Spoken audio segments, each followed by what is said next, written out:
This week we're driving the 2022 Chevy Colorado Z71. Let's get into it.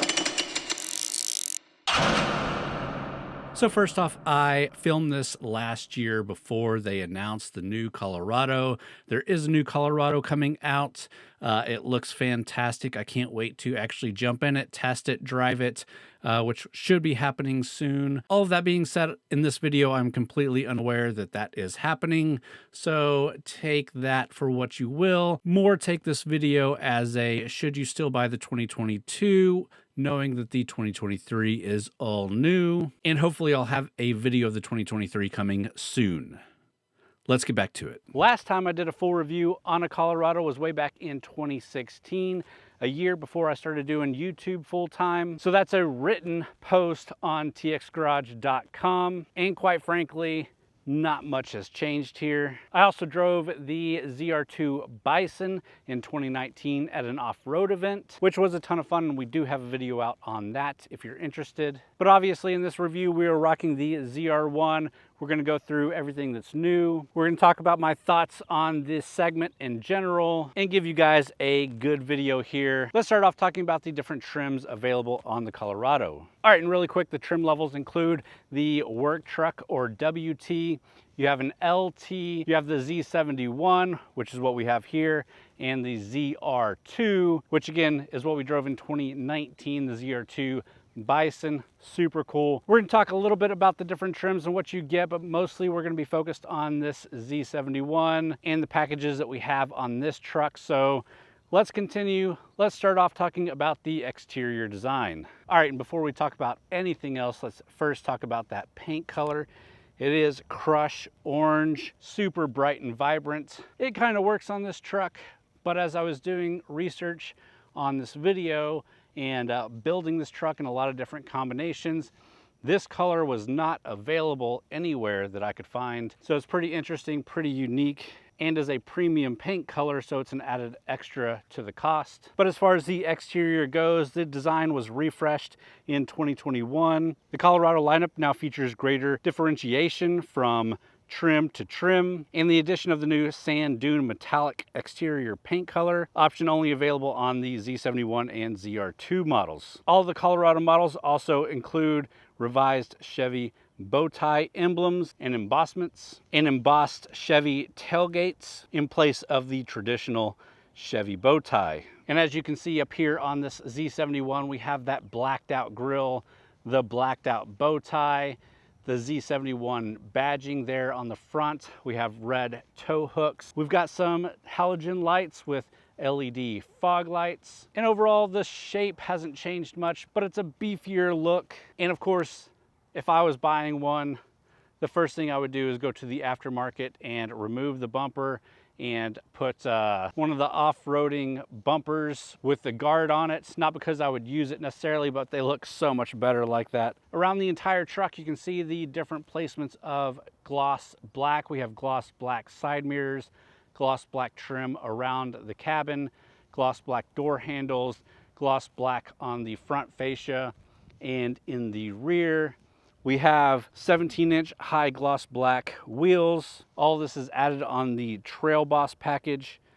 And those tires are P255/65R17 all-terrain tires. And while they're not the most beefy, they do look more beefy than the regular road tires that you would get on a lower trim. Let's talk about full size here. We do have a wheelbase of 128.3 inches. Our full length is 212.7 inches, width of 74.3 inches, and a height of 10.6 inches. And back here in the bed, you can see the Z71 off-road badging, the Chevrolet badge, a V6 badge hinting at what's under the hood, Colorado badge back here. You do have some steps molded into the bumper to make it easy to get in and out of the bed.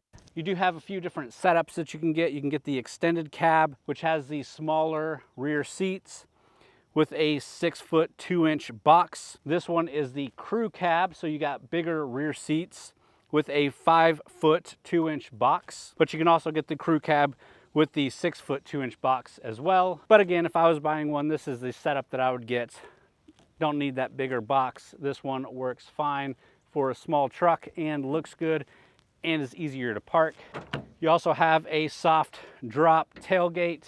We've got bed liner from the factory. You have a couple of tie down points on here.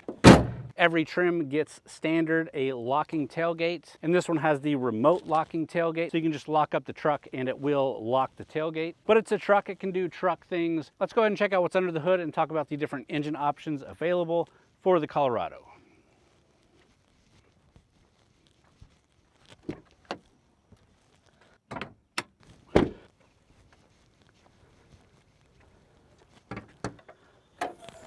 All right, so you do have three different options when getting a Colorado, and depending on what trim you get or what engine options are available. The standard option on the base trucks is a 2.5 liter 4-cylinder engine that pushes 200 horsepower, 181 foot-pounds of torque, is matched up to a 6-speed automatic transmission, and has a towing rating at 3,500 pounds. You can option up and get a diesel engine. It's a 2.8 turbo diesel that pushes 181 horsepower, 369 foot-pounds of torque, is matched up to a 6-speed automatic, and has a towing rating at 7,700 pounds, and that is the max towing that you'll get in a Colorado. So if you need the towing, you get the diesel. What we have here is the 3.6 liter V6 engine. This is kind of the mid-grade engine, but it is one of the better options, especially if you don't need that towing, you don't want that diesel. This pushes 308 horsepower, 275 foot-pounds of torque,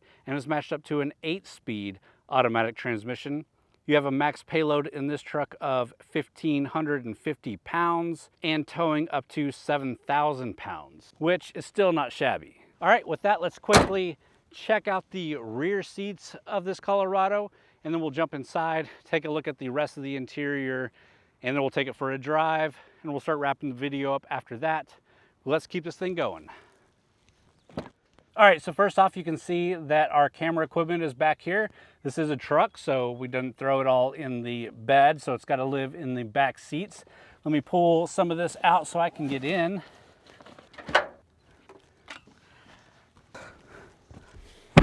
And as you can also see, it is a tight fit back here.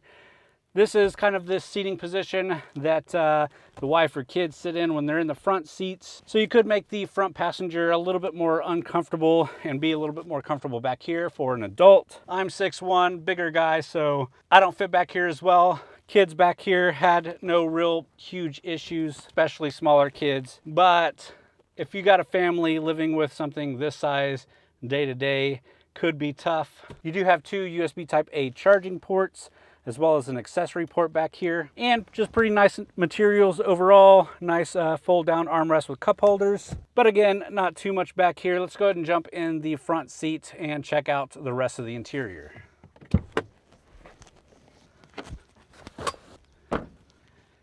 And this is also as good a time as any to talk about the most shocking thing about this truck, and that is the key. It's got a normal key that you stick in there and turn. No push button start, no keyless entry on the door handles. So throughout the whole week, I have been coming up to the door handle, forgetting that I needed to pull the key out to unlock the truck. And then of course you gotta keep it out so that you can start it up as you get in it. But let's jump in. Another thing to quickly mention, it is the Z71, so it is a bit taller than the standard Colorado, and we don't have any running boards, so getting in and out of it for shorter people can be a bit more difficult, especially on the driver's side. There's really nothing to grab onto to pull yourself in, but luckily I fit just fine getting in here. All right guys, we're here now in the front seat, in the driver's seat, and the interior in here is pretty basic, but not bad at all. We do have the jet black interior, so jet black leather appointed seats, jet black on the doors, on the dash, all throughout the cabin. Let me go ahead and turn this thing on and show you around. So first off, again, we do have the key that we need to insert.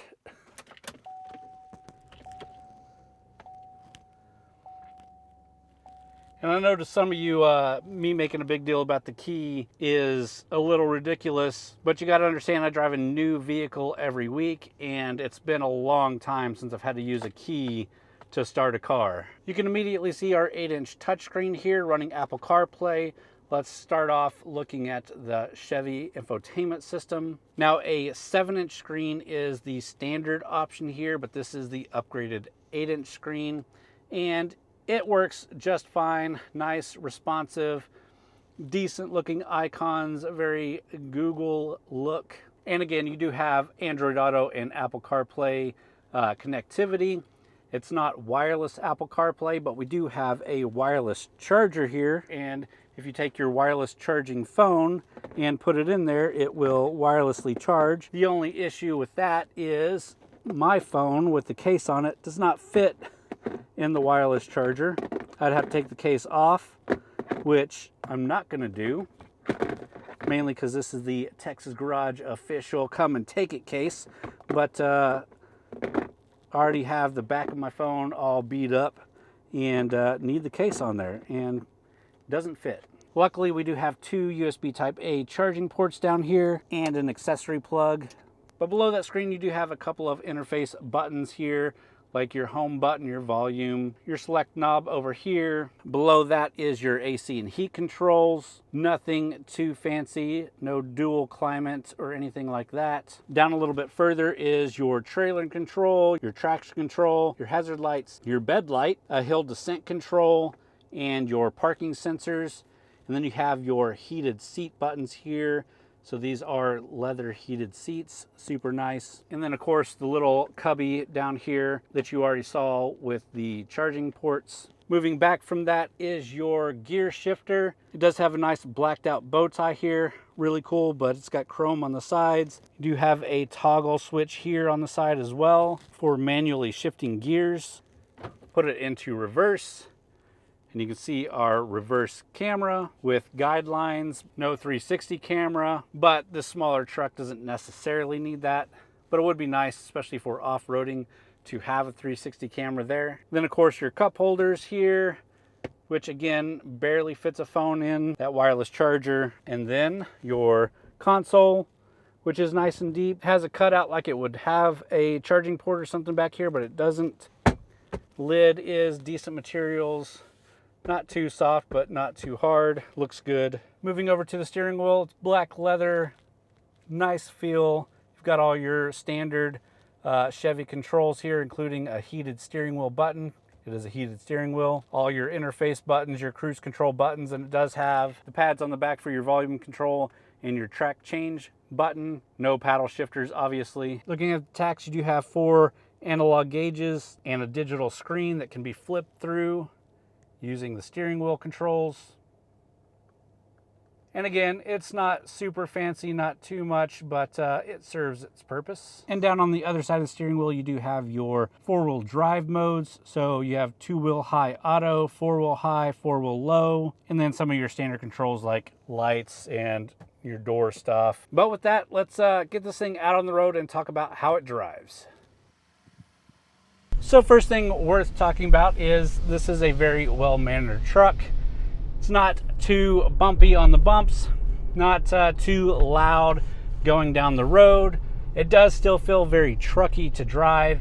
It's not like your smaller trucks that are out today that are based on a crossover platform. This does still feel like a truck, not a crossover with a bed. So that's a really great positive for the Colorado. As far as ergonomics from the driver's standpoint, everything is really close and easy to touch. So if you're riding with a bunch of guys, you could be touching elbows or something like that.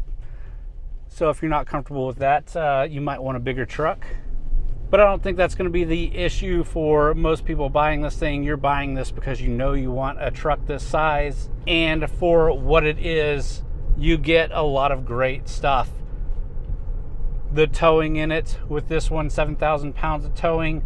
If you get the diesel, 7,700 pounds of towing. Phenomenal for a mid-sized truck like this. This one with the Z71, the off-roading ability of it is really great. Again, I didn't off-road this in the week that I've had it for a full review.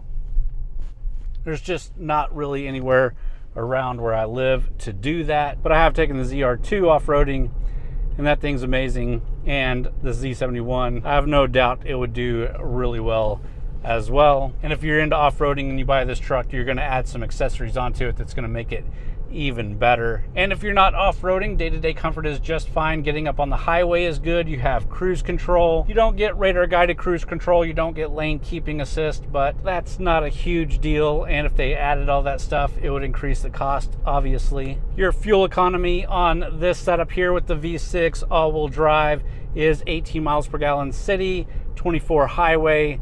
I've basically driven this all week on city streets, country roads, a little bit of highway. We're averaging just under 18 miles per gallon. If you do more highway driving and you're lighter on the throttle than I am, I could see you getting better fuel economy than what we're averaging here. When we did take it on a bit of a trip and did get up on the highway, we're consistently averaging 24. So I definitely think it can hit that EPA number. The Colorado definitely isn't meant to be a luxury truck. It's a pretty bare bones, more rugged type of truck, which I like and I appreciate more and more. If it was me buying one over the Colorado or the GMC Canyon, I like the design of the Canyon a little better.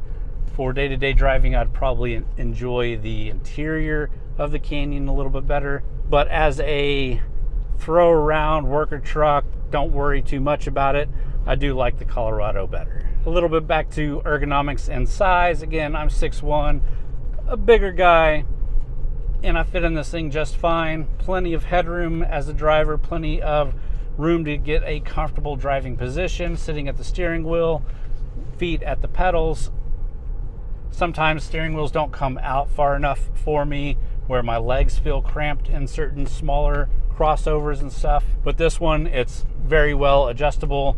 Our seat is a automatic adjusting for front and back, but the back part is a manual adjust. And I'm still able to get a good adjustment on it so that I can sit comfortably. Again, we took a bit of a trip doing a 120-mile round trip, and the entire time, perfectly comfortable. So that might not be a super exhaustive take on the Colorado. I probably left some stuff on the table. If I did, and you got questions, leave those down below and I'll try to address those in the comments. But quite frankly, if you've driven a Colorado in the last 10 years, this is basically the same. You do get a little bit more amenities and whatnot in here, but it hasn't changed too much, and that's not a terrible thing. It's a good truck. Let's find a place to pull back over. We'll talk about the price of this thing, some of the competition, and we'll wrap up the video with some final thoughts. Let's do it.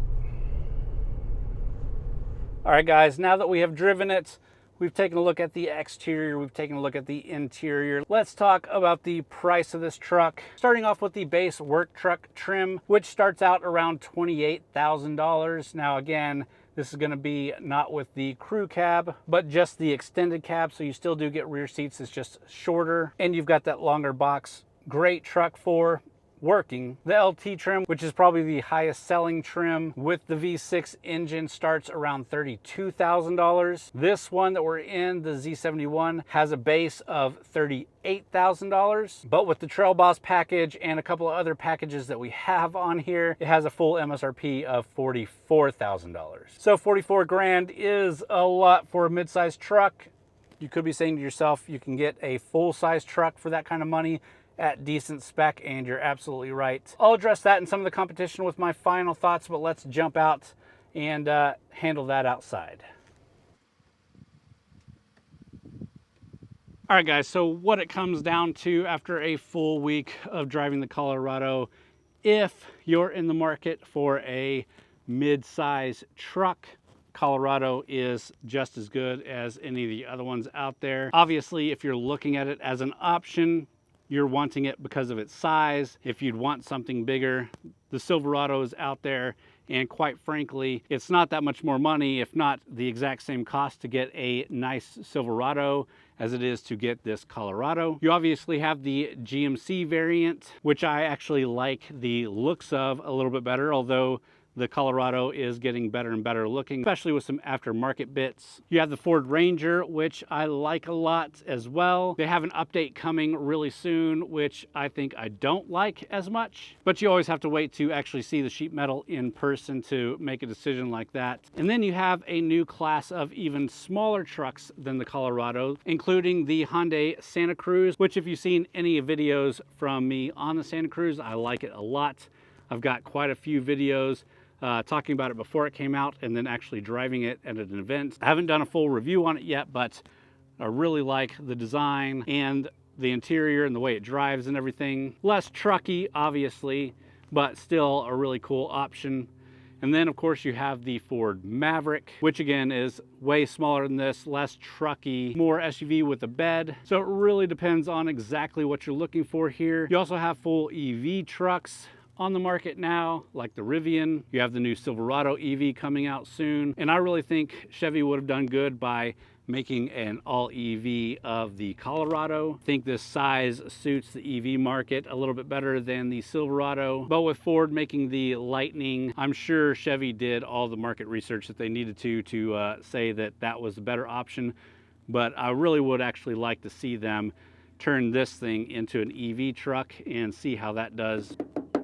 With that, I hope you enjoyed the video. If you did, please hit that thumbs up button. Leave me a comment down below. Let me know what you think about the Colorado. Let me know if you have any questions that I didn't answer here. You should also subscribe to the channel if you haven't already. We do a different review every week. Lots of content coming out on this YouTube channel. We also have txgarage.com, where we have a lot of written reviews as well as event and news coverage from a lot of different authors, not just me. But with that, thank you guys for watching. See you in the next one.